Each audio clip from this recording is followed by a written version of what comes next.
लाहौर के इलाके इस्लामपुरा में दिन दहाड़े डकैती की वारदात हो गई। मोटरसाइकिल सवार 2 डाकू खातून से गन पॉइंट पर सोने की बालियां नोच कर फरार हो गए।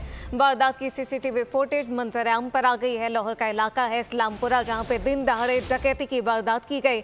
मोटरसाइकिल सवार 2 डाकू खातून से गन पॉइंट पर सोने की बालियां नोच कर फरार हो गए।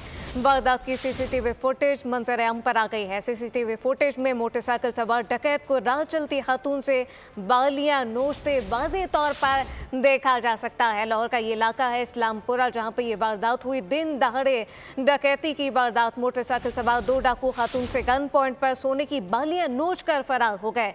वारदात की सीसीटीवी फुटेज बोल न्यूज पर है, जबकि फुटेज में वाज़ेह तौर पर मोटरसाइकिल सवार डकैत को राह चलती खातून से बालियां नोचते हुए देखा जा सकता है। लाहौर का ये इलाका है इस्लामपुरा, जहां पे दिन दहाड़े डकैती की वारदात हुई।